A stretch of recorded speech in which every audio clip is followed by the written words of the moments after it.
You can start a garden, believe it or not, or you can take activities with your municipal city services to make sure that they recycle. Now I mentioned our recycle facility here. They separate. We separate, but in Japan and in Germany, oh, there's citations that are issued. Yeah. You can't put a recyclable item in your refuse.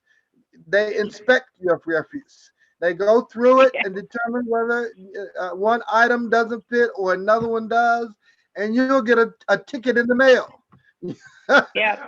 So Serious, seriously, yeah. so So you should Elton, course thank correction. you. Thank you for that wonderful panel and round table discussion.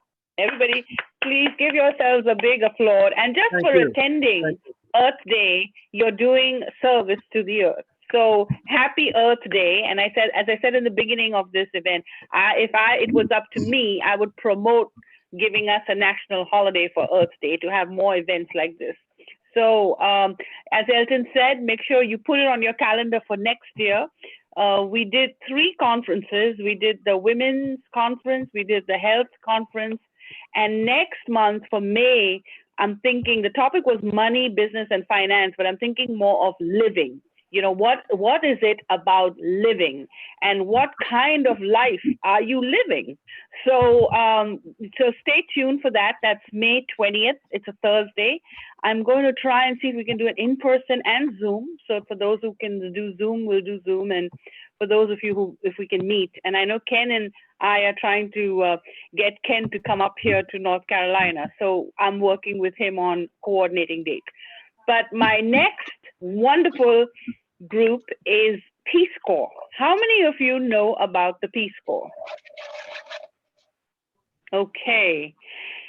So Grover Jackson is one of the most dynamic people I have ever met, and he has written this amazing book with his family, and I think everybody should really read it.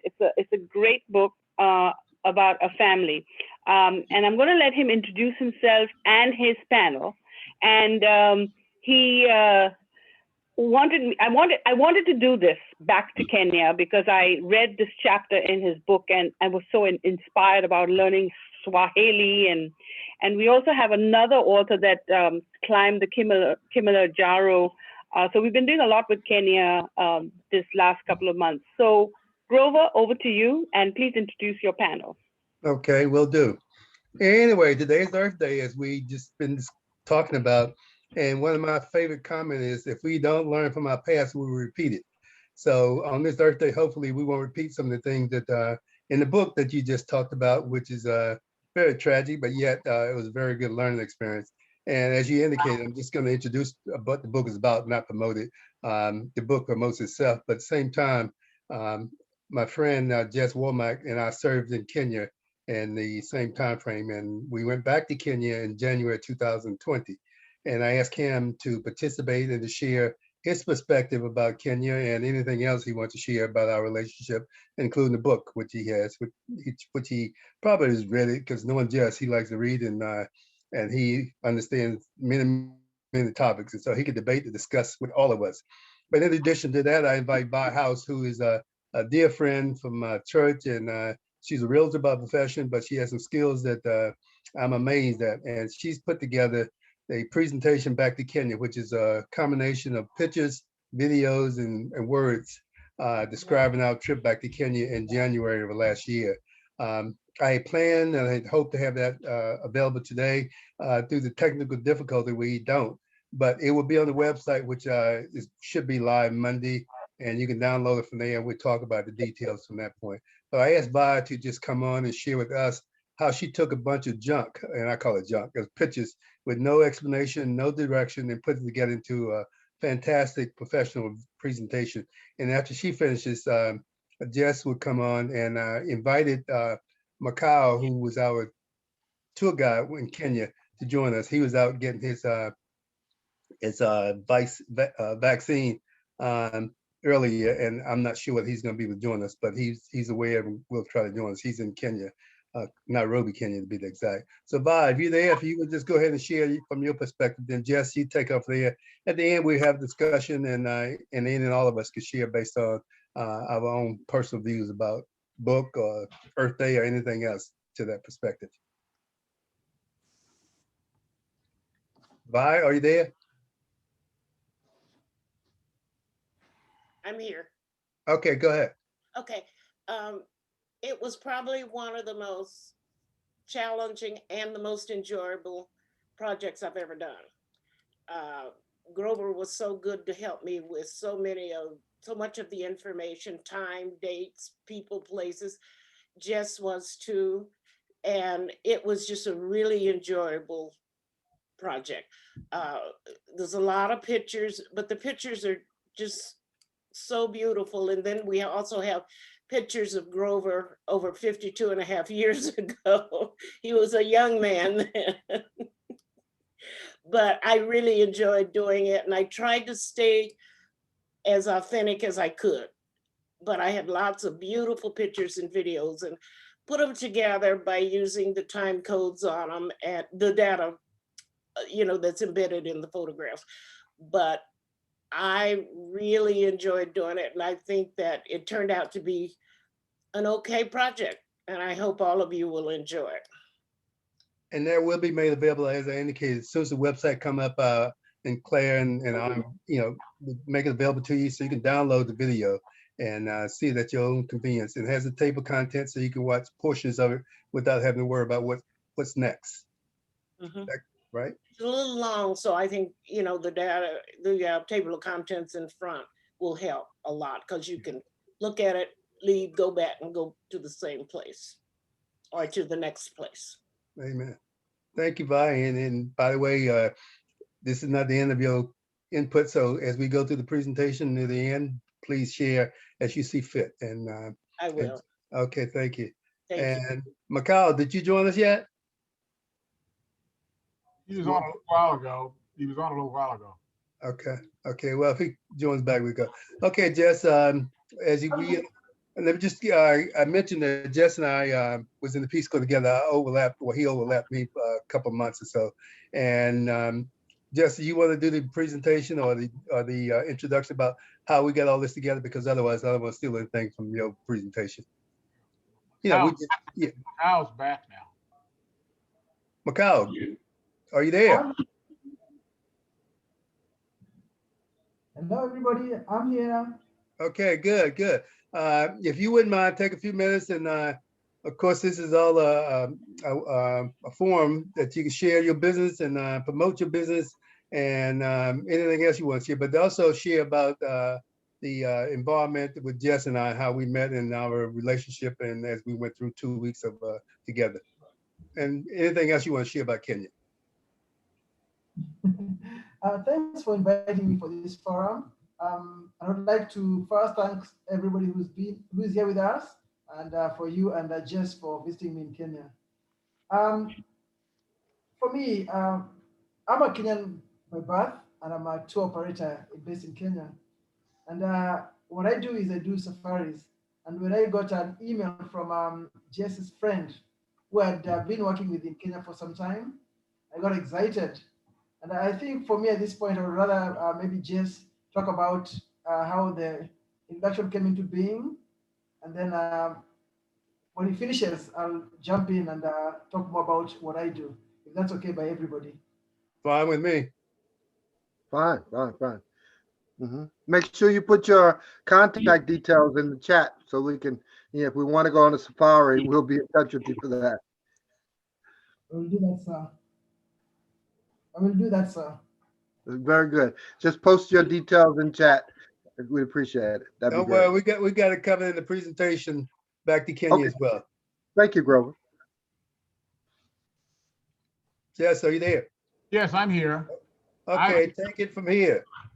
See, I've been filibustering because you put me on the spot. You said Jess likes to read, and therefore I know he's read my book. That's not unlike a few things you did to me in Kenya when we were there. Grover and I, overlapped in Kenya by about 4 months. And so let me give you a full context. I was amongst one of the second wave of Peace Corps volunteers to go to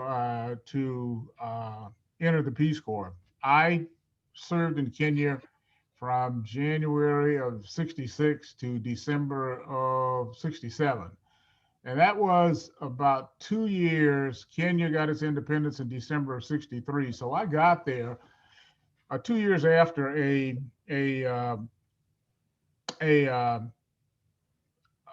after liberation, for lack of a better term. And what I saw was a new emerging democracy and all the problems associated with it. And for reasons I won't bother to go into, for whatever reason, I had not gone back. Grover and I got together in Atlanta about 4 years ago now. Yeah. And Grover replaced me in my job just to get let me get the chronology in order because none of this is planned. You ready? I was there from 66, first of 66 to the end of 67.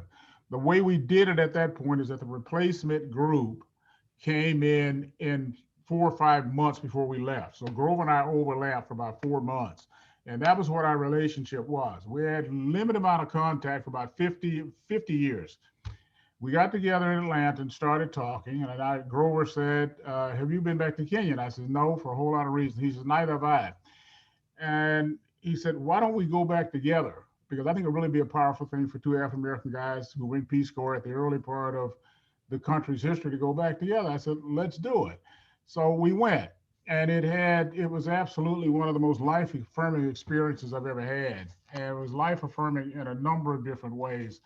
One, we were in agriculture. And when I got there, the Kenyan farmers that we were working with were not trained in what was large-scale agriculture. And Kenya had lost a good portion of the colonial infrastructure to support large-scale agriculture. Peace Corps volunteer came in as kind of a stopgap measure. We came from a more sophisticated technological culture, so consequently they brought us in until they could get people on the ground.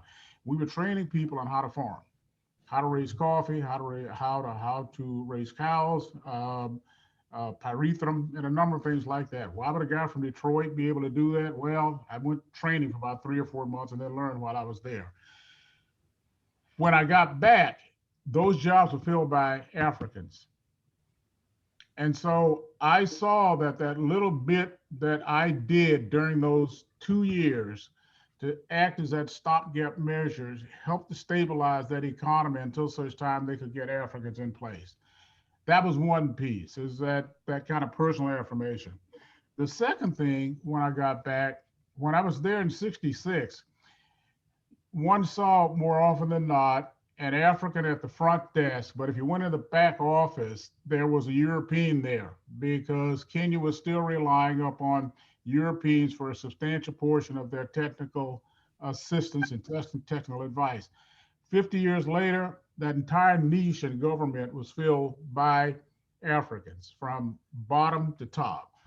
The second piece of it, as a corollary to that, one of my views about being an African American and in America is that African Americans will be free in America when we occupy every niche in the society, from the driver of the garbage trucks, which we do right now and have been for years, to being in government, to being sociologists, psychologists, anthropologists, you name it, we're doing it. That's what I saw happening in Kenya. Is that I saw an African country doing what that thing is that I hope we see in America. And one of the other things was when I got back there, I said to myself, had I romanticized how beautiful Kenya was, having been away for 50 years. And I got back and I saw it's just as beautiful as I ever thought it was. And then being there with Grover was just a great experience because we had a lot of fun together. Met a lot of different people. Macau was wonderful. He made it possible for us to do the things we wanted to do. So it was a great trip. It was an inspiring, affirming trip. Is that enough, Grover? Look, keep going. Share anything else you want to share. We got until 1 o'clock. All right. 2 o'clock. 2 o'clock my time. Yeah, an hour. Yeah, go ahead. Okay. Well, Well, just what you think. I'm going to share also. Well, are you something that's share? You can share about the farmers that we visited and some of the experiences we incurred. Yes, one of the things we did when we had talked in broad strokes about what we wanted to do, and Grove and I, in going back about what it is we wanted to do. And one of the things that we said was we want to go back and see what has happened in that area we worked in. We worked in an area called Solai, which is about 20 miles north of Nakuru, which was, when we were there, Nakuru was the third largest city in the country at about 70,000 people. I think it's now the fourth, and Macau can correct me on that, but if I'm incorrect, but it's now about 350,000 people. So in this area was this area just north of there where we worked was total agriculture. And we wanted to go back to see what happened. And there were several things that had happened. One, we made contact first and foremost with the Ministry of Agriculture, who connected us with one of the agriculture representatives there, and he lined up 3 or 4 farms for us to go to. And we saw several things. In contrast to the economic structure when we were there, where there's a great desire to keep those large farms intact because they did provide for about 80% of Kenya's revenues. There's a push now with a population of, I don't know, 35, 40 million people in Kenya for land. So some of those farms have been subdivided, and they're now smaller farms. And the subdivisions are such that people are moving away from the traditional crops, coffee, whatever, to other forms of agriculture. We saw a great movement towards avocados, movement towards citrus in some of these smaller farms. One of the farms another farm we visited was another indication of what is happening in that economy at this time. We met a guy who was a trained veterinarian. His wife at that point, who was also in medicine, I think, was in the northern part of the country in a place called Natale, a city called Natale. He had come back to the south, bought a medium-sized farm. He was bringing coffee back because what he said, I want to be an example for the smaller farmers as to what we can do if we keep some of these farms intact and bring a sophisticated level of agriculture. And then one of the most interesting, we drove up, the person we was with took us to a large farm. That's Grove and I drove into the yard. We looked at it, we said, this reminds us very much of what it looked like in 1966, 67, when we went to the settlers' farms. We went in, beautiful bougainvillea, large farm, well-groomed. It's about 700 or 800 acres. The only thing that changed is that when the Bwana Mkubwa, the big person walking out of the house, it was not a European, it was an African woman walking out of the house. And she was the owner of that farm. She was educated in England. Her father had been in business in the last 50 years, so she came from a family of wealth. And that was a further example of the kind of transformation that's taken place, is that though the farms we saw when we drove in, looking at the very last farm we went to, it was just like it looked in 50 years ago in terms of layout, design, the farm crops, whatever. But the owner who walked out was a highly educated African woman who was who owned this big 700, 800 acre farm, and she lived in Nairobi. So, is that enough? Yeah.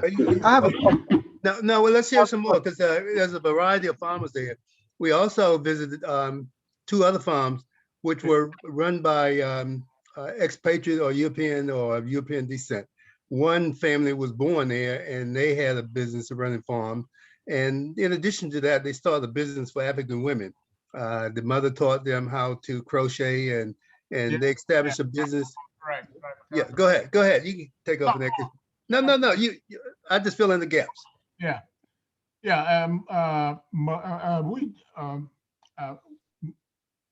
Macau made it possible for us to visit a farm outside of a place called Njoro, and that was more than a little bit of an interesting experience because the owner of the farm was a European guy.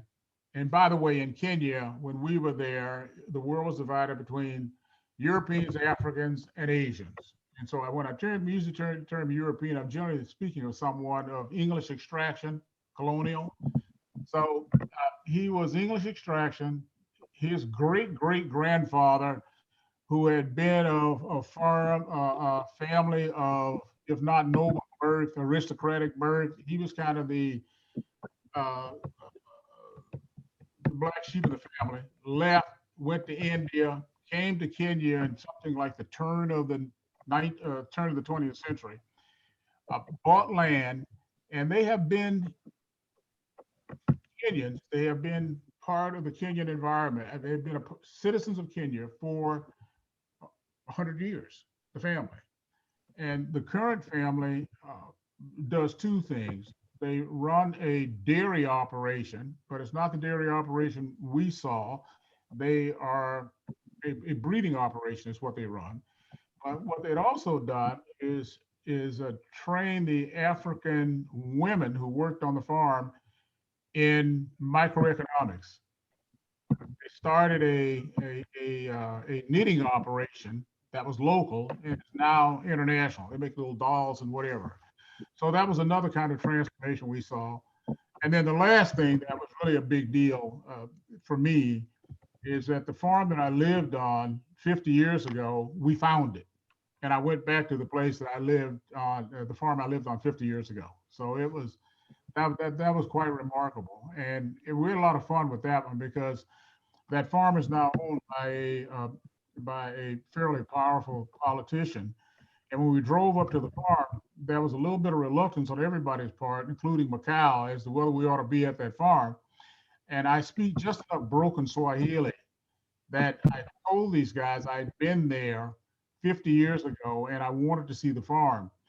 We drove back to the yard, and the current farm manager walked out and heard this story about this guy who said he lived this farm 50 years ago, and he heard it with skepticism. So standing on the outside of the farmhouse, I said, the kitchen is located here, the living room is located here, this side of the house has, and smiles started to come across their face as I said this in Swahili, describing this house from the outside, indicating, in fact, I had in fact lived in it. And at that point, Grover, who never saw a person he didn't want to take a picture with, and never saw a person he didn't want to have a conversation with, there was a love-in on photographs and the conversation that lasted. I said, go. So getting him away from that was a bit difficult, but that was really one of the high points. Finding the place I lived 50 years ago. And one other farm we visited that was very interesting was another, he was a European. When I was in Kenya, I lived, shared a house with a German fellow who was a volunteer as I was. And so we went to this farm that was raising wheat and grain, so to speak, and he was an engineer by trade. So we got to see his operation of grinding grain into wheat and flour, and got to hear a story. And Vi put all this together on the presentation. So we get the European farm with the women preparing their product for sale, as well as talking to the farm owner about the dairy aspect of purebred and cows, as well as the German fellow with the grain, and of course the lady, the woman farmer, and a couple other African farmers there. Now, the one thing Jesse left out with the lady farmer was it looked exactly the way it did when we was there, but she's changed it to some degree. She's raising avocado. Is it avocado, Jesse?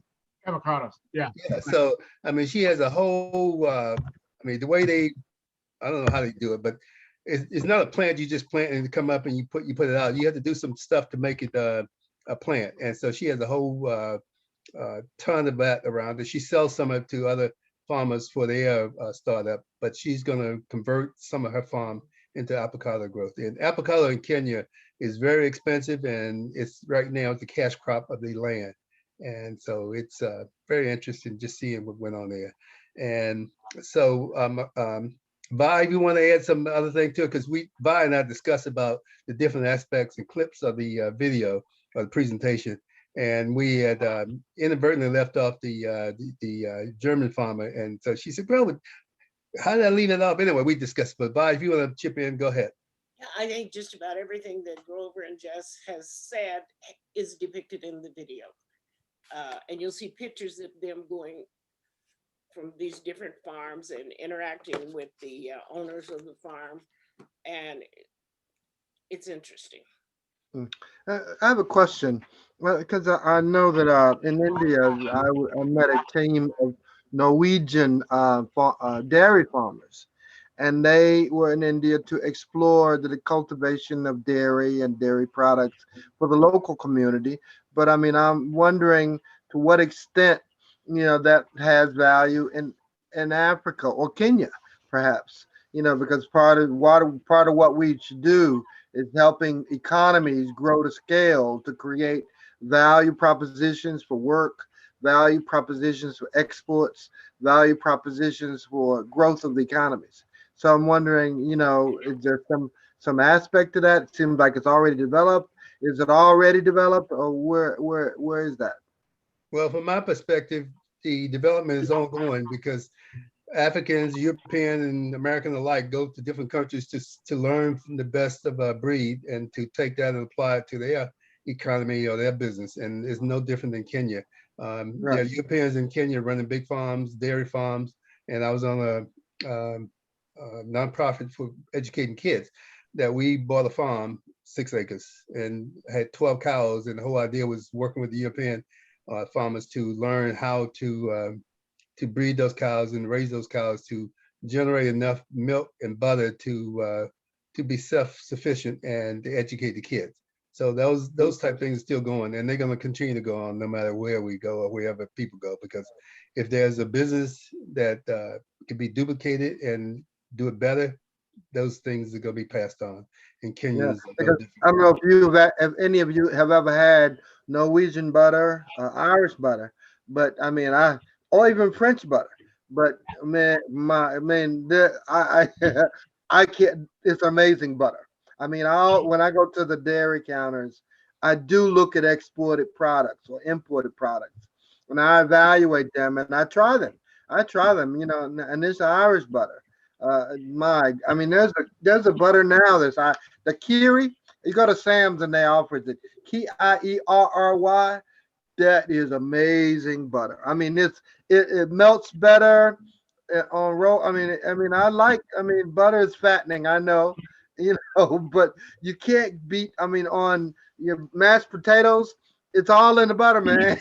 It's It's all, also it's all in the process. So remember, everything is the cow gives the butter and men process it.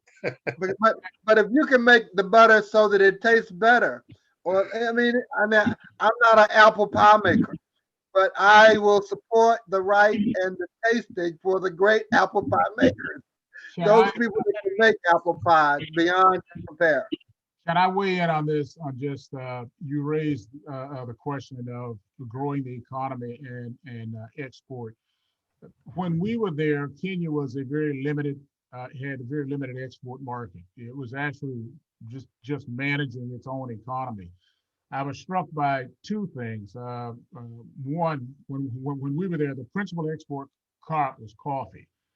Kenya had some of the finest, and still has some of the finest coffee in the world. One of the reasons the lady who's moving away from moving into avocados, she says the Kenyan government does not support coffee the way it used to, but coffee is still exported. Now, let me go one step further. When we were there, tea was a very small part of the Kenyan economy. It is now one of their major exports. They have expanded their tea production exponentially since we were there, and so that's a second. The third thing is flowers. Florists. Yeah. They are now challenging one of the principal markets for flowers. Kenya sits on the equator, but it's a plateau, and the growing area, you have an equatorial climate, but you also it's a temperate equatorial climate, which makes it an ideal place for agriculture. because you can grow a wide variety of crops, and they are now exploiting in a positive way the market on tea and flowers, as well as continuing with the coffee. Those are three that I know in terms of export. Let me add also, when we were there, tourism was very big, and I write about it in the book. And I hate to sound like that because every time you get on a TV show or someone in the interview someone, they say, "Well, I write about it in the book." Well, anyway, I don't want to sound that silly, but tourism was very, very big, and we went on one big tour. But the important thing I want to mention here is when we went back, Nakuru had a lake that was beautiful, but it wasn't very big. What was beautiful about the lake was the flamingos, and they were pink flamingos. They were there in the millions. But due to climate change and all the other things that happen, the flamingos are not there. And the lake is very, very huge. So we got to drive around and through the park, and Macau could share about the tourism aspect and the details about what's going on there. Macau, are you there? George has been trying to get on, but I think he has muted I think his phone is muted, therefore you can't be heard. I'm Can here. you? All right. Tell us, Macau. Just to cap on some of the things that both Jess and Grove have said about milk. As a country, we have one of the largest dairy farming in the region. And apparently, the country imports most of its, besides, it's very, very huge dairy industry. It imports and packs milk from Tanzania and Uganda for export market. And apparently, and interestingly, China has been buying some of the Kenyan milk, both for making it to powder for future use and bringing it back. We've been repacking the milk for the huge refugee, or rather for the large refugee camps in the country. And again, now on dairy, as Jess was talking about agriculture, the number one export as we speak now in the country is our flowers. And most of our flowers are actually sold through the Dutch, the Netherlands market. And how true this is, I don't know, but they say that since the government wasn't supporting the flower factories, some of the big players in the industry approached local farmers and offered them a win-win situation by telling them if they could actually allow them to repackage the flower as products of whatever country they wanted, they'll buy the flowers on a premium price. So the farmers decided to say, well, if you're going to pay a premium price for our flowers, we don't care exactly how you package it, we don't care exactly where you rate it, where it's from, as long as you pay. So apparently our flower industry has been lost so much through that deal that some of our flowers are packed as products from different countries, but mainly based on the fact that they were twisted to allow them to package them for the easier marketing strategy. And while you're talking, Macau, talk about the tourism industry. And as I mentioned briefly about what's happened to Nakuru, Lake Nakuru, flamingos, and just since we're talking Earth Day, that definitely affects about the tourism and all the things that going on or does it happen to the country in the lake particular. Thanks, Grover. One of the things that we're experiencing in this country, Kenya, is all the lakes that we have in the Rift Valley are actually raising so high, and we are all concerned. At some point, there was discussion about the global warming, and some of the things that were discussed and have been discussed all over the world is about how to go on what's called clean energy. So the country Kenya has a very huge deposit of geothermal.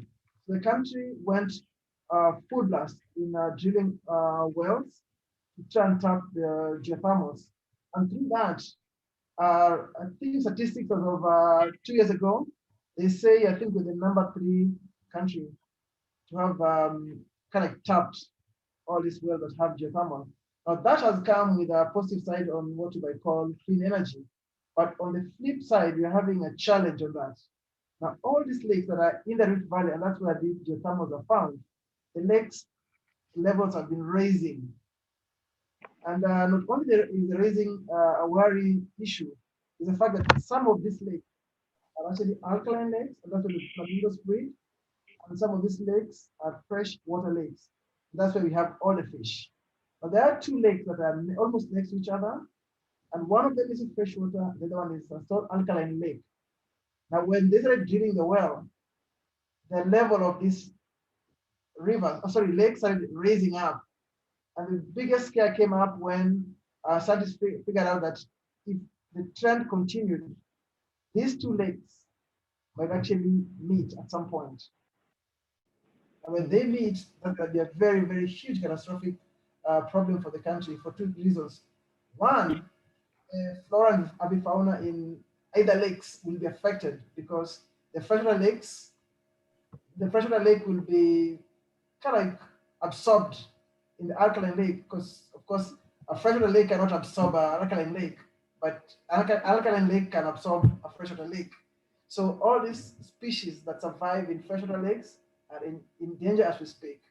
The flamingos that Grover was talking about in the thousands of millions, they also have a problem with that because there are two types of flamingos, as we all know, the lesser flamingo and the greater flamingo.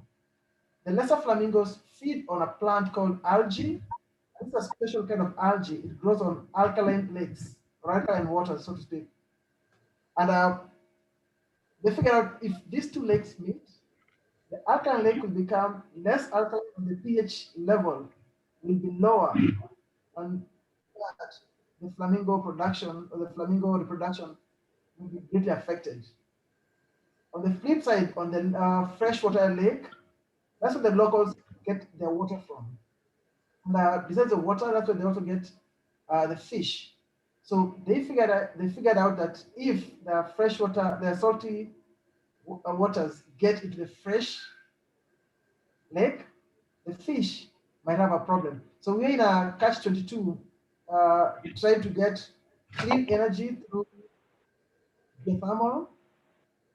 At the same time, we're exposing our freshwater and alkaline lakes into this unfair imbalance of production. Now, I can't say for sure that the drilling of the well is what has raised the water levels in these lakes. But those are some of the avenues that scientists are trying to pursue. Because until these um, geothermal wells were dug, that the lakes started raising up their level. No, the other area that we are talking about in terms of tourism as a country is, for me, I grew up when there were very, very few properties in the park. And all our natural resources were well balanced. But what we are experiencing now is land and water is getting smaller by the day as demand for bigger land is coming into play. And the people who are actually ending up having to pay by the demand for tourism are actually the local people who have over thousands of years lived side by side with this wildlife. Now, for me as a guide, and I've seen these changes, I'm trying to play my part in trying to change the way we approach tourism in Kenya and all the destinations that I operate in. And the way I do that is I try and engage locals as much as I can. I try and bring my guests to their homes. I try and employ the locals because initially locals used to see what we call foreign workers coming into the area, work and go. They never understood why people would travel thousands of kilometers, pay thousands of dollars to come and see what was in their neighborhood. But when I started working with them and showing them the importance, most of them have actually embraced the idea of participating in protecting this wildlife next to their homes. Because at some point, it became so apparent that the human wildlife conflict became so huge that every time somebody was killed by a wild animal, the locals would gang up and kill whatever animal it was. So from that, there was kind of animosity between the local people who for thousands of years had lived with wildlife and the wildlife that whose land was being squeezed by new entrants of people coming in to live in their areas. So for me, we are in a kind of a challenge situation that I'm trying to open up. I think some of what I I'm trying to practice. It's a course that I learned from a school out of Wyoming in the US called NOLS. NOLS stands for National Outdoor Leadership School. I think one of the most popular schools is called Outward Bound. I don't know if you all know about the Outward Bound School. Oh yeah, I know all Yeah. about Yes. Outward Bound Well, and I NOLS. have to, James, I have to interrupt, but stay on because we'll stay a little longer. But I want to keep up with the program and the time. But this has been very valuable information. And what I will do is I will work with Grover, and maybe we will share with the group areas that we could help you and participate with Kenya as a long-term goal for this group. So I'll touch base, and Grover and I will make a plan and then share the video with everybody. But I mean, this panel has just been amazing. I feel like you all took us on a trip to Kenya. So There's also prospects to make a tour there. I mean, perhaps Yeah. it sounds like it's motivated since tourism is a pretty big industry there, and it presents the opportunity to explore dimensions of cultivation, explore dimensions of commerce, and to review what prospects exist. Because if purchase and development could lead to growth of jobs and opportunity with exports, that's a big deal. Everybody wins, and the the, prospects. the travel industry says that we will not have any problem with tourism. People are dying to travel. So I think everybody wants to go to Kenya. I think that we can make a trip as a group. Donna As long has as the her hand. hotels are good. Yeah, Donna has her hand raised. Donna, any questions, comments? Yeah, I just wanted to know, I served in a lot of foreign countries. Unfortunately, I never made it to Kenya. I was mostly in the Horn of Africa and in North Africa, but there are so many challenges I can only imagine you guys had to overcome when you guys were working down there. What was your biggest challenge? How did you overcome it? And what was your biggest success? Because I think Probably the hearing what you had to work through, well, and the environment is a big one down there. Yes, sir. You mean when we were as Peace Corps volunteers or on the trip? Yeah, you can answer I as would Peace say Corps, when and you he were- can answer as Yeah, Kenya. either one. Either one. Both. Yeah, either one. Both. Yeah, absolutely. Let me just share. This is humorous, but it was real. Jess and I, it was four of us, four Black Americans, and maybe 400 or 500 other white Americans. They as Peace Corps volunteers. So I'm being dark-skinned. Most people did not, white or black, didn't know I was an American. So back in those days, you could hitchhike anywhere you want to go. The police didn't carry a gun, and you didn't have to worry about being injured by an attacker. I would get on the road to hitchhike to Nairobi, which is 97 miles northeast of where I lived.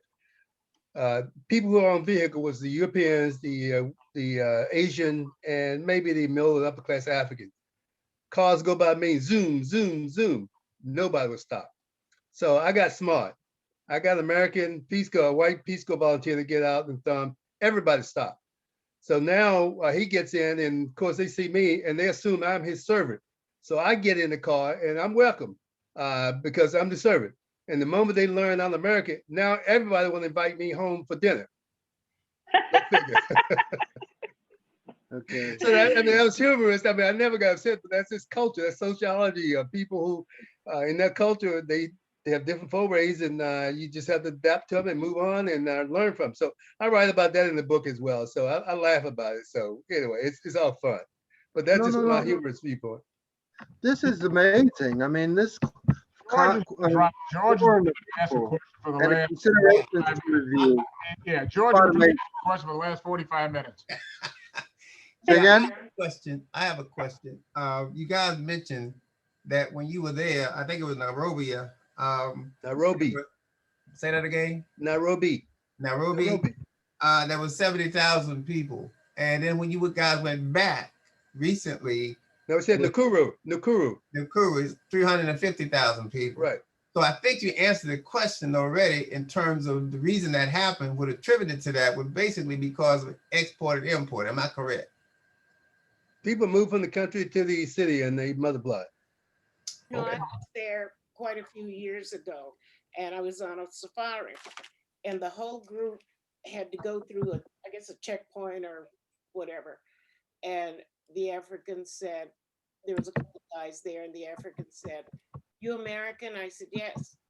And they said, "You're American Negro?" And I said, "Yes." They said, "Welcome home, welcome home, welcome home." That's funny. That's That's so funny. That is so funny.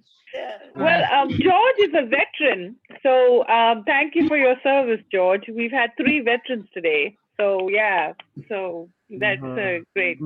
All right, I need to wrap this up. I have Yeah, Dr. Kim.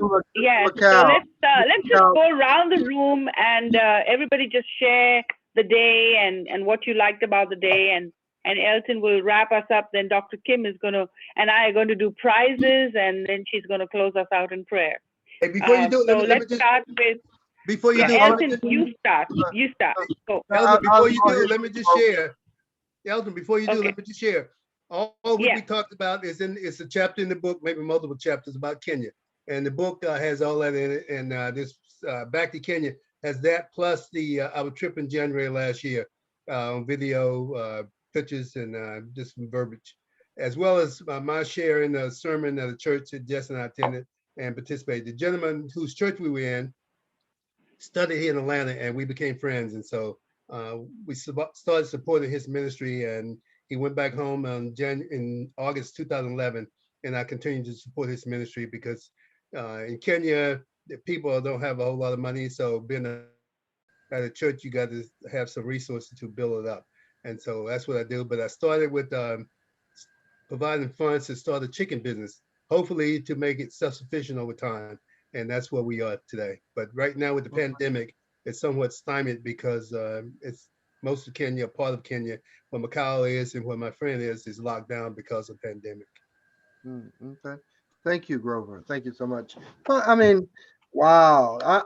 You know, this is an enormous, an incredible time. And I just want to take this opportunity just to share with you how priceless your presence here for us and now in time. And I just want to say to you that I'm inspired by each of you, your intelligence, your brilliance, your strength and capacity, and I'm inspired by your enormous sense of value and self-worth, and your being here today tells me how important you feel community, the earth, relationships, and opportunities are. And if I can just say one thing, that I just want to let you know that you are doing good things, great things. Be inspired, continue to be, fired up about what you do. And, a lot of times the things that we're facing, the challenges that we have to overcome can be demoralizing, and they can push up against you. I just want you to know that you need to keep doing what you're doing, all of you, collectively. And so, but in this small assembly of people at this Earth Day, I do want to take another opportunity to take inventory of everybody. And if there's anything that might have happened during the course of today's events and activities that has inspired you, that has offered to you an opportunity of things that you can do, if you feel like sharing that with us, please do. But I'll lead off by saying this kind of collective union, you can't put money on that. You can't put no dollar bills on this. You can't put no, I mean, in terms of this, so here we are. I'm gonna, I can't go out and get a hybrid car today. But what I can do is I can decide that I'm gonna minimize my carbon footprint. I'm gonna minimize my carbon footprint, and I'm going to try to preserve fuel. I'm going to try to see if I can preserve fuel, and also I'm going to be a little more of an advocate, so that these land refuses, we've got to find a way to get around there with those, and we got to find a way to make sure that we feed more children, because somebody among our community can solve the issues, health issues, can solve issues of joblessness, and create opportunities that can spread globally. Macau, you're a perfect example, trying to feed and develop the communities in Kenya and create more economic opportunities for everybody, and so that people can thrive. And Grover, I thank you for bringing him to us that way, and just thank you for your vision and understanding. And Vi, I mean, you're right out there. You got your fingers on all the real issues. Oh man, Bill, you're amazing with your passion for the environment. You keep that up, man. Don't let Yeah. nobody with that. Thank you. And Kim, oh, your brilliance with consulting. I thank you for yours. And Brian, oh man, you're just a wealth of information when it comes to our community. Straight up, man, I don't know what to say about you. You out We there gotta with think about what we wear. changing that like that. Jerry, thank you for your support. You being there, George, thank you. And Maddie, your understanding of community and strength and power when it comes to people. Appreciate you there. Appreciate you there. So, and my wife, thank you, honey, for your work and effort. So there's a lot to do, a lot to do. You tell me, what Let me can you do? What can I do? let Talk me to me. share some more time. I just want to say, I have one, 30 seconds. Give me 30 seconds. Michael Swami. Let Grover speak, please. 30 Okay. seconds or less. Jess is too polite to do so, but just give you a little bit about his background. After he left the Peace Corps, he came back to America and was drafted into the Army and served in Vietnam. And then he came back and came from there and went to law school and became a corporate attorney, but he's too modest to share. So his whole service in the Peace Corps was voluntary, and so was, the military was not so voluntary. He was drafted. But point is, he served diligently and faithfully and as a servant of the American government, and I served our country. Please, everybody, put your stuff in the chat, your contact, please. Okay, Claire, you had something? Yeah. First of all, Jess, thank you for your service. We just love veterans, and this group, we just value you guys completely. So thank you for that, and we never take that for granted. But Michael's not going to speak today, but I'm going to bring him up on our next event. But Michael is an established chef, a food writer. He's written several cookbooks, and an extremely talented chef. And I don't know whether he was here for Shnehi, but I was trying to get Michael to, because Michael has made ice cream for me that has been second to none. So I can still relish that ice cream, Michael. So just wave, and he's going to talk to us next on the next show. But he's quite a celebrity, and I'm very honored that I'm bringing him on as a client for Brightside. So you're going to see a lot with him, and there's going to be a lot of cooking on the show. So I just wanted to welcome him, and he'll be speaking at the next event. So I think we'll just go around the room. Everybody just share what you learned, anything that you feel about Earth Day, and happy Earth Day. I mean, all of us are on this planet, so everybody should. We are global citizens, so happy Earth Day. So let's start with you, Donna, since you're on the top of this thing, and we'll go right around the room, and then Kim and I will do prizes, and then we'll close out in prayer. Well, I just want to say, any Zoom call that I'm on where we have James here from Kenya, oh my goodness, please bring James back again. He just shared so much, and I was trying to take notes and I couldn't get it all. So yeah, I think we need a special session for Jess and Grover and Vi and James, just to dialogue about this Kenya experience. And what I want to do, and Claire, you already mentioned, I want to find out what we can do for these issues in Kenya that remain. There's probably something this group can contribute to or be knowledgeable about, so that we provide a difference for them, because it sounds like they're doing great stuff, and we just want to be a part of that and continue the success. So what I learned today was, I don't think I can point to one thing. It's just, it created this awareness in me that I haven't really focused on what's important about Earth Day, about not just recycling, which everybody understands recycling, but actually understanding, like Shada talking to us about the textile industry and all the bad stuff, and how to buy clothes that are more sustainable. I mean, that was a huge, light bulb event for me. Also the dialogue about, it was earlier, all the energy dialogue we had about sustainable energy sources. That's really important. The dialogue about maybe trying to get off of all these carbon fuels, and even with our own vehicles or other machines we use, it just kind of created an awareness, I guess. And I've learned a lot, and I'm going to try and go forward thinking about those things I need to do as an individual and in my community to make things better from an Earth Day perspective. So thanks very much for bringing these speakers. Great job, Claire and Elton. It was an amazing group of speakers today. Thank you, Donna. Thank you for your participation. Well, am I next? Am I next? Can I just say one thing? Can you hear me? Yeah. Yes. Because my screen is going crazy, but I don't know what's going on here. I want to say a couple of things. One, I really want to just commend Grover. Grover and I had, as I said, about a 4-month overlap 50 years ago, and we reconnected. It was about 3 or 4 years ago now in Atlanta. And Grover is really one of the most righteous human beings I've ever met. And he is dedicated in ways that most of us are not. He looks out at the smallest things, as is the case with Isaac and helping a small African church, a small church in Kenya. And when I went back there, I kept memories. He made memories. He decided to take everything we had and put it in a video and then in a book. And that's just an indication of who he is. And I just want to commend him for that. As for my own experience, I was a corporate lawyer for about 40 years, and I practiced environmental law.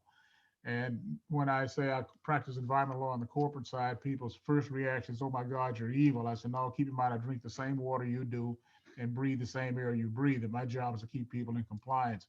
And so I am ever mindful of how sensitive we have to be to the world in which we live. We're the first species that looks like we have the capacity to bring about our own extinction.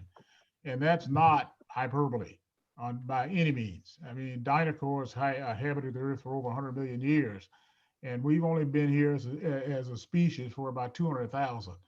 And the stuff that we've done, to the risk we put to our own existence and to the earth and the ecosystem in the 200 years we've been here as an industrialized society, is something for all of us to be concerned about and to make ourselves aware of all those risks. Plastics is just one example. So heightened awareness as to what we are doing as a species and the things that we can each do individually to do something about it is very important.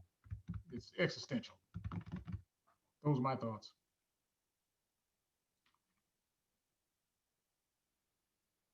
Did I drown everybody out? I don't hear anybody. I hear you, Jess. I didn't mean to kill the conversation.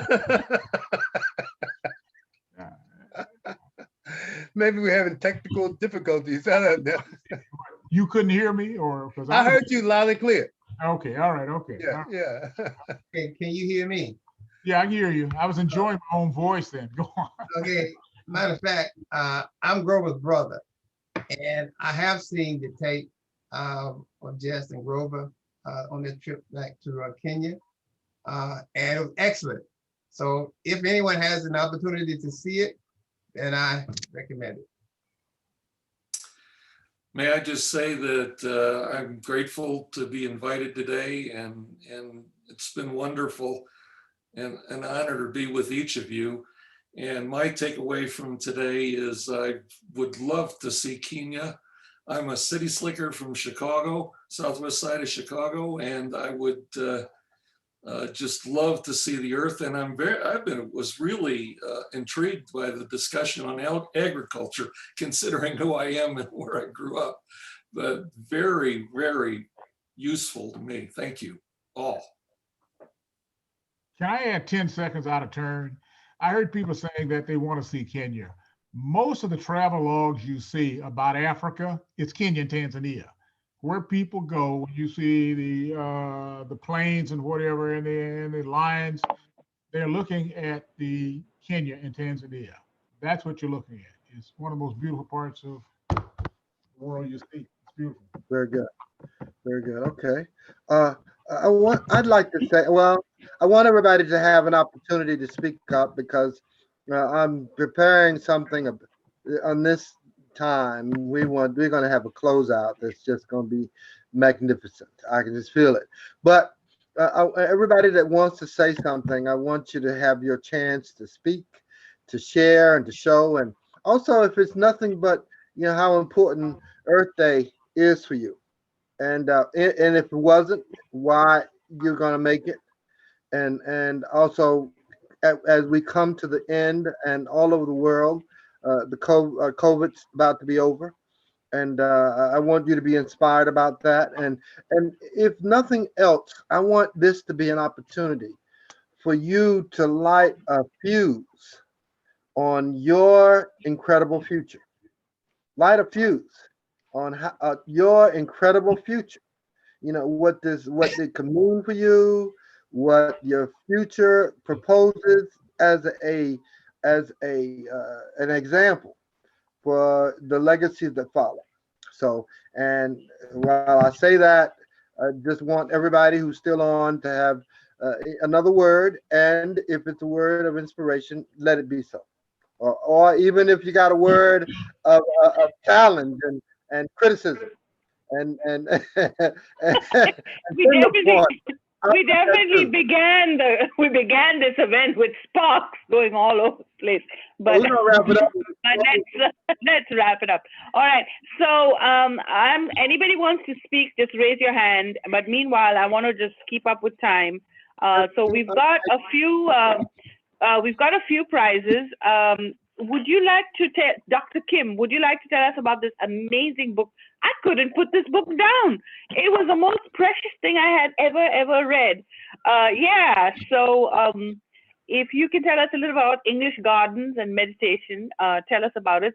But this is one of our prizes today, and we're giving 2 of these really lovely books if you want to learn about meditation. Well, if you enjoy where it all began with the Lord in the garden, and you have a little bit of time and you'd like to look at some beautiful pictures of some old English gardens, along with some scripture meditations, this book will do the trick for you. And it was inspired just by the beauty of everything around us that God has created.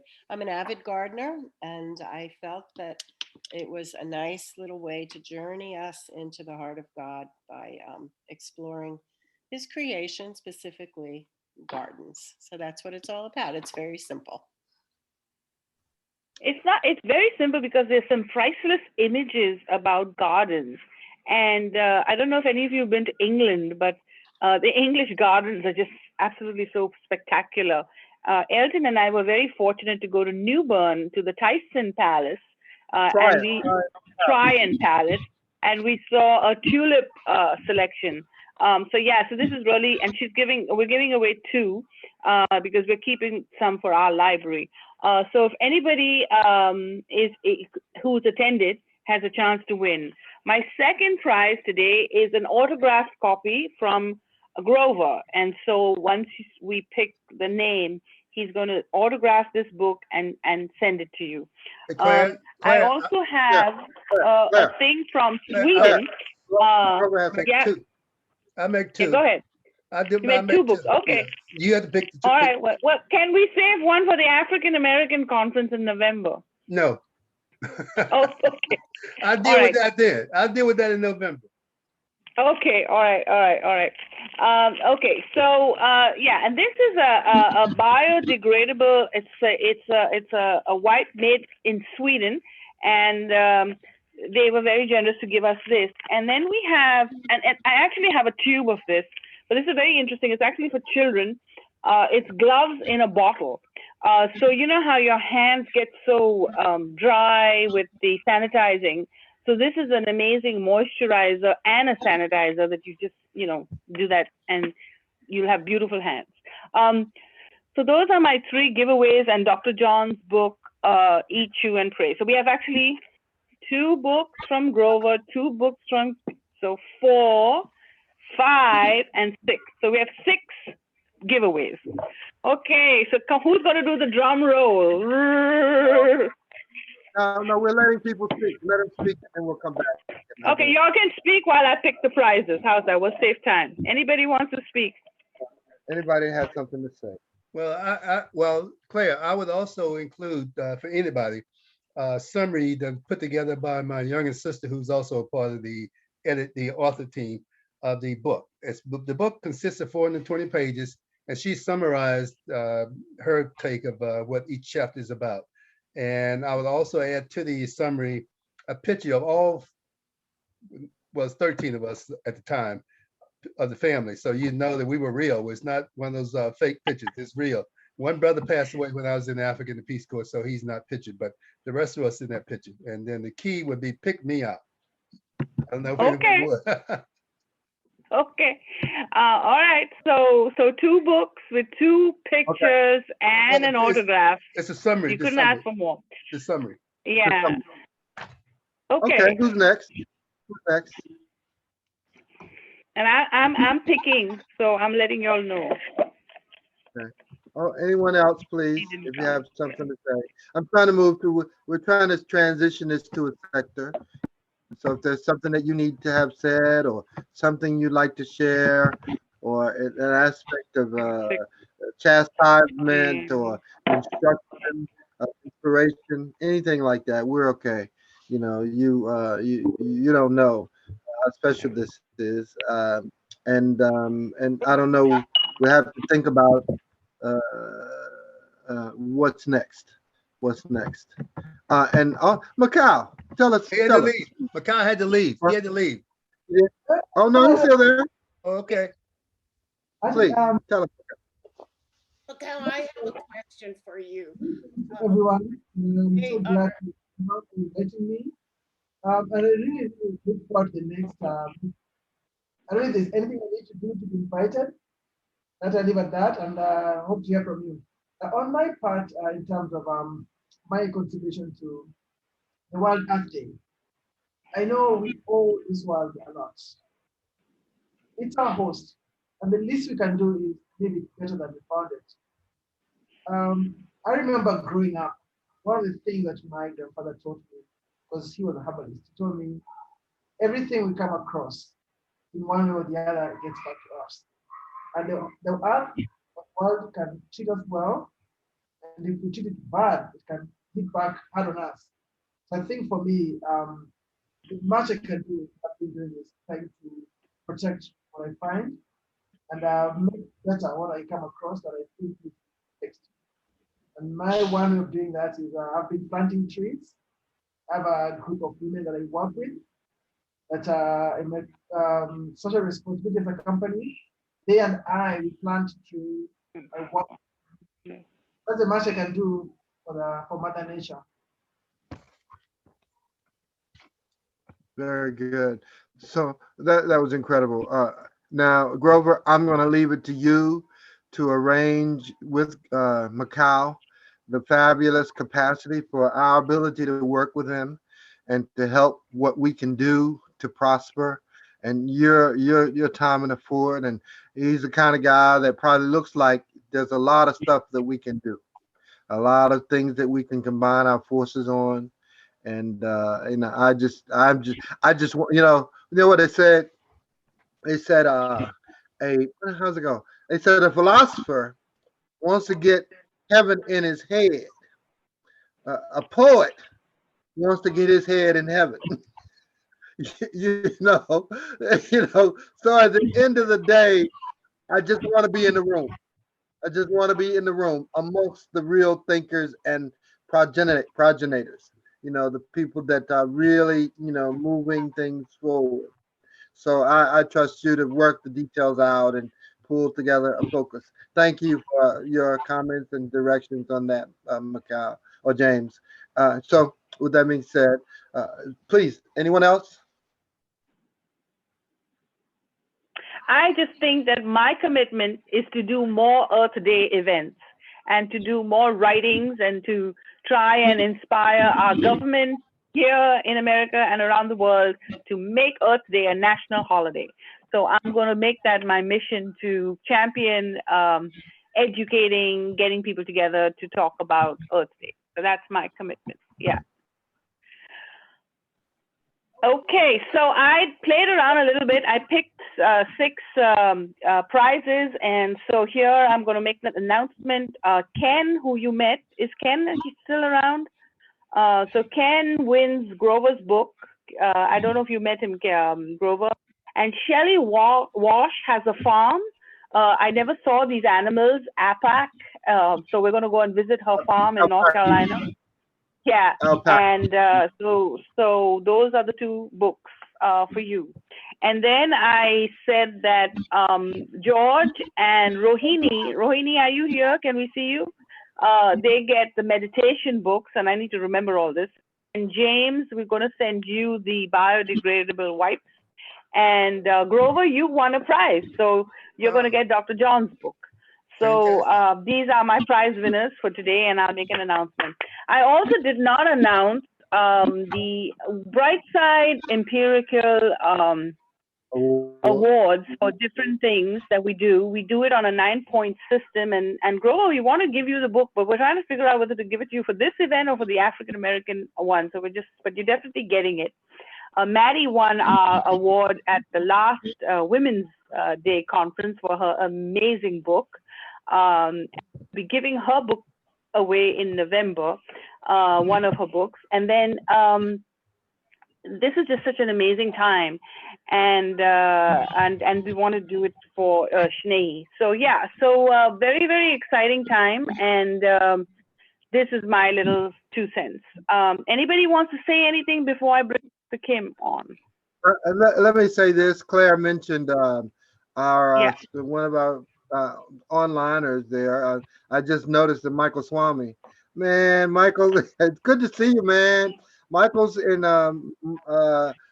Mumbai, India. He's a great cook and chef, and what a great guy. And we knew his mother very well, Jane Swami. And it's a great time. I'm glad to see you, man. Looking great. Keep doing what you're doing, and just want to make sure you know who he is. He's on his way to being incredible cook and food preparer, and some of the amazing spices and food options in India. So I just saw you, and I just recognized you. Look like you put on a few pounds there. But it's okay. It's okay. Good to see you. So anybody else got stuff to say? Anybody? Come on. Your energy. We need your energy. Need your vibe. Tell us. And also we need to be inspired by you. Come on. Light the fire. All right. So now we've had a few people who've come in and had to leave, but keynote, I'm going to do a rundown on who was here today. We were fortunate to have the Consulate General from Germany on the call this morning. First thing, he told us he might not be able to join us for very long, but he was there. And Bill Pinkney met us on the phone. Met us on the call. He's been with us all day.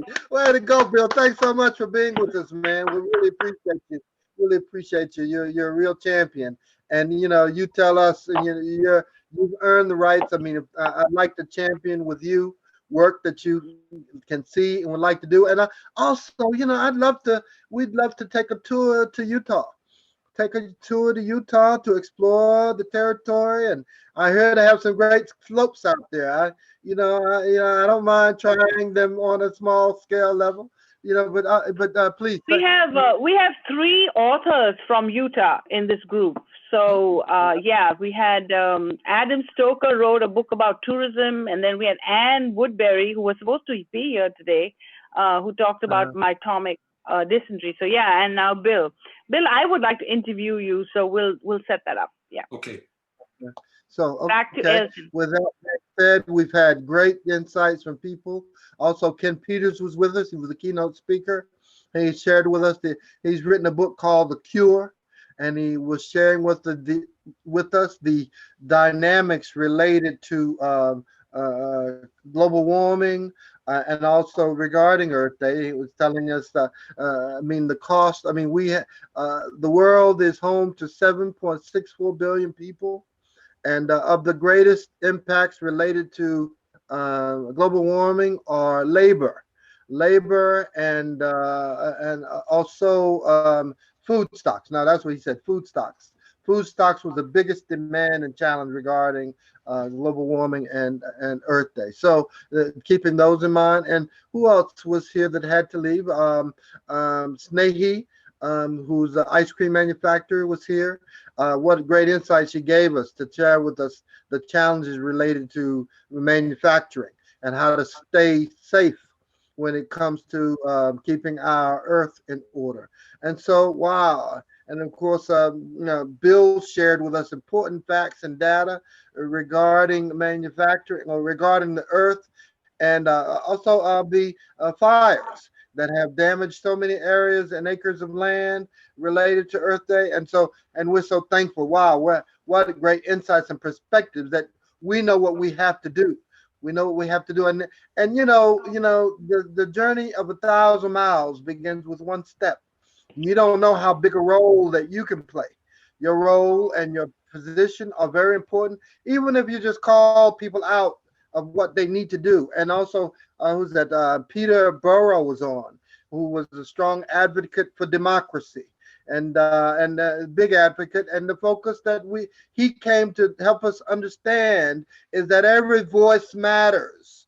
Every voice matters. It doesn't. We don't all have to be in the same party to agree with what needs to get done. It's about what's important for the earth, the world, and people in it. What we can do to help them to save our next generations. And so it's our responsibility to take all the steps we can to do all that we can that way. So we're so thankful. Oh man, I'm just trying to recap everything. It's just been such an amazing day. And Grover, your crew and cadre of people that have come on and to share their insights and perspectives from Kenya and the perspective of that. And we don't know how close we are related, in terms of the work that we're doing and the demands that are made. Now we also have a responsibility for labor. We have to make sure that we can create opportunities and jobs and work for people around the world. And it gives everybody credit and value when they can work and provide for their families, to protect their communities and make a difference for tomorrow. And as an Earth Day advocate, this is when everybody comes home. Everybody comes home to talk, represent, produce, develop, provide, protect, our earth, because that's where we live. And His infinite wisdom, God has given us the voice and the opportunity to step up and to do what we can to make tomorrow a better place for everybody who is living. Now, I said earlier in the day that the people that have passed away because of COVID, they represent an important segment of our community too, because in the fact that they passed away, doesn't mean that they're no less important. It only means that they have given us a greater appreciation for each other. And if that's the one gift that you can think of that they've given us for more appreciation for the people that we have with us. That means your children, love them more, and even the difficult ones. you know, it's easy to love the people that are easy to love, but it's harder to love the people that are harder to love. And that's where your medal is. That's where your medal is, to be courageous, to find the gift in everybody, and to be supportive for the people that need our support, and encouraging for the people that need our encouragement. And and we can do more with that. We can do more with that. And, and I want you to be inspired with that. And tomorrow will come, by the grace of God. Tomorrow will come. And the question will be, are we prepared? The question will be, what will we do? Also, how can I do better? I've heard it said a few times, when you know better, you do better. When you know better, you do better. And so I hope today has been an encouragement for you knowing more, knowing better, and that we do better, bigger, greater things. And you folks are quite amazing in your own way. You're quite amazing, and I know that you're going to continue to fight a greater fight. And whatever Brightside could do to be there for you to help, don't hesitate to ask. Don't hesitate to ask. You know, and looks like economy of scale is going to be based on, of course, product and commerce scales. Healthcare is big. Tourism is big. You know, and so and just support each other. So now, something came to my mind, and since we're somewhere around the end of the first quarter of 21, I'm just wondering, should we have this meeting every quarter? Should we have considerations and discussions every quarter? Yeah, yeah. But this is the Earth Day thing. It's a,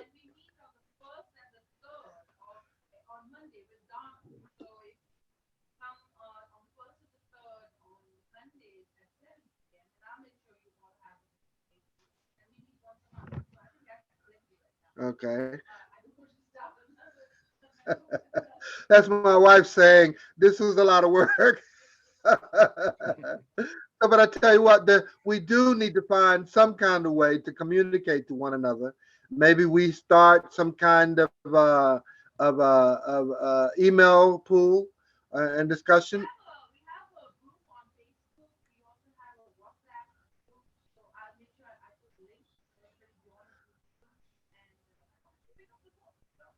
Well,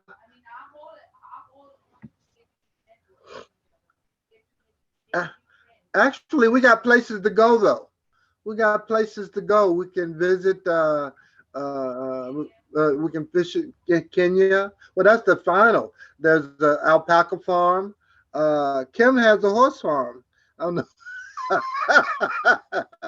No, no. But we can visit Utah. Uh-huh. Okay. Well, what else then?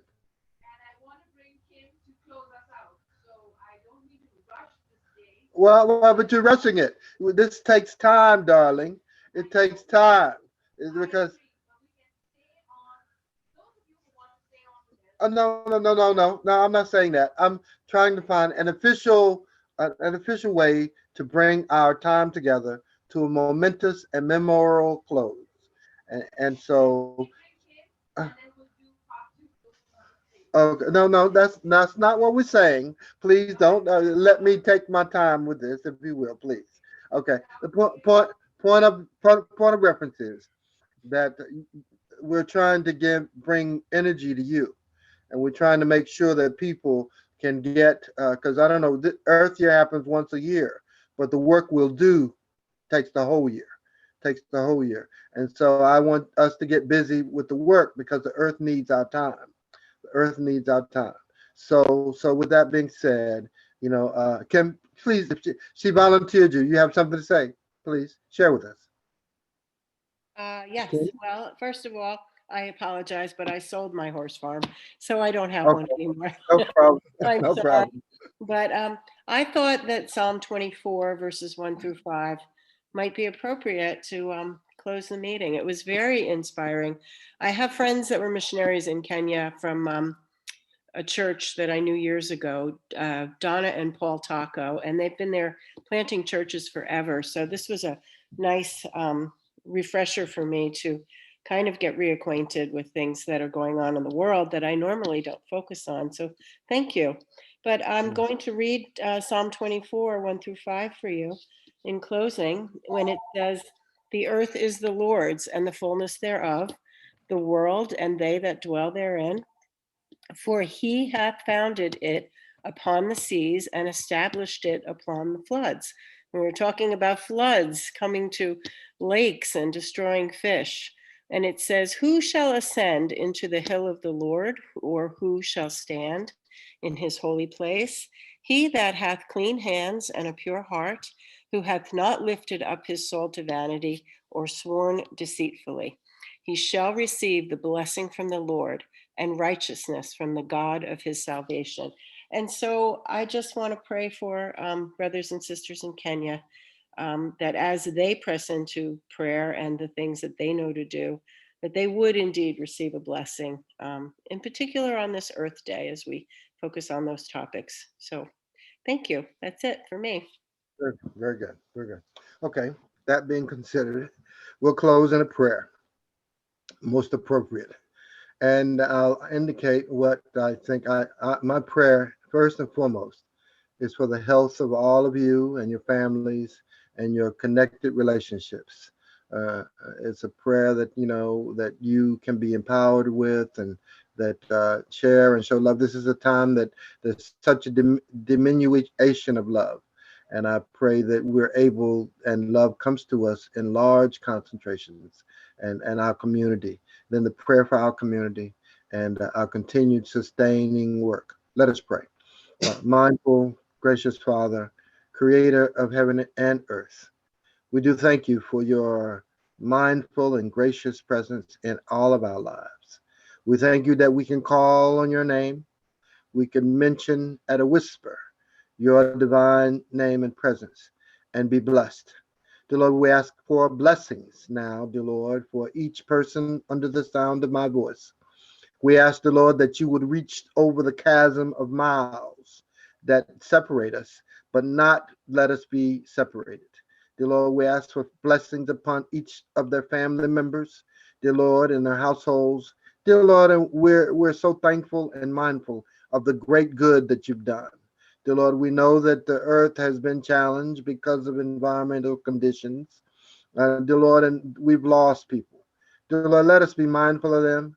And let us also remember, dear Lord, that we too have work to do. And there's much that we can do.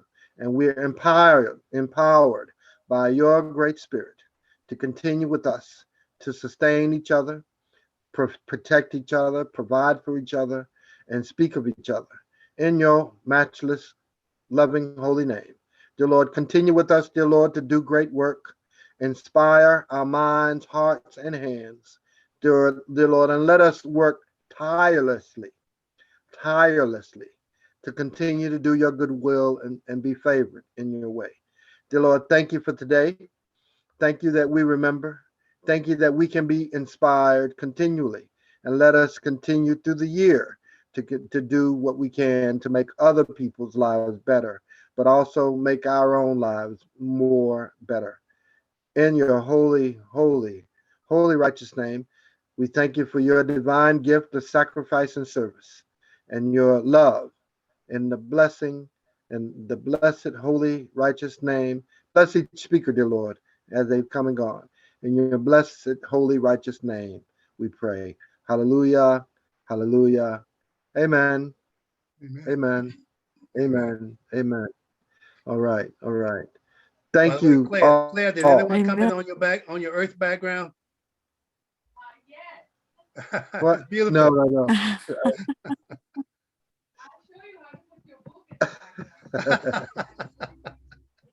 Okay. You guys are remarkable, It looks man. good, Claire. It looks Yeah, it does. It looks great.